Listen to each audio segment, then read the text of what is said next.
चलिए अब करते हैं हम होमवर्क शीट 4.5 का क्वेश्चन नंबर 11।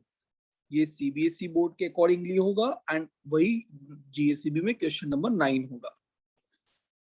अगर आपने क्वेश्चन नंबर 10 कर लिया है या उसका वीडियो देख लिया है तो मैं यही सजेस्ट करूंगा कि आप सबसे पहले इस क्वेश्चन को खुद ट्राई कीजिए, क्योंकि ऊपर जैसा ही पार्ट है, कुछ नया नहीं करना है, बस वैल्यूज चेंज कर दी गई है।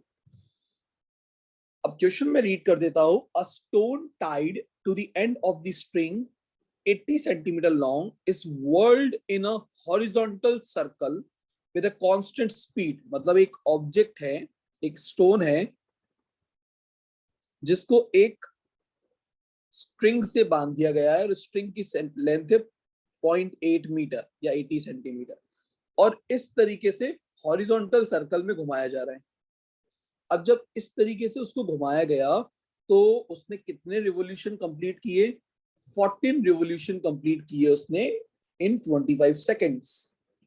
तो आप बताइए उसके मैग्नीट्यूड एंड डायरेक्शन क्या होगा एक्सेलरेशन का। अब एक्सेलरेशन बोला है, सर्कल में है, तो सेंट्रीपिटल एक्सेलरेशन ही होगा, और सेंट्रीपिटल एक्सेलरेशन का फॉर्मूला होता है v²/r या ω²r। यही दो फॉर्मूले लगाए जा सकते हैं। तो इस तरीके से आप मैग्नीट्यूड फाइंड कर लेंगे एंड डायरेक्शन तो हमेशा सेंटर की तरफ ही होता है, तो लिख दीजिएगा डायरेक्शन की केस में it is always acting towards the centre of the circular track, ये सर्कुलर पाथ। अब चैलेंज ये है कि आपको v और ओमेगा में से कोई एक चीज निकालनी पड़ेगी, तो आप ये फॉर्मूला रख के आंसर लेके आ सकते हो। तो हम ओमेगा निकालना हमने प्रीवियस क्वेश्चन में ही सीखा। We know that for one complete revolution omega का वैल्यू 2π/t होता है। अब आप ध्यान से देखो तो 2π की जगह तो 2π, और टाइम पीरियड क्या होगा? अगर 14 रिवोल्यूशन के लिए 25 सेकेंड लगता है तो 1 रिवोल्यूशन के लिए जो टाइम लगेगा वो कितना हो जाएगा? तो वो हो जाएगा 25/14।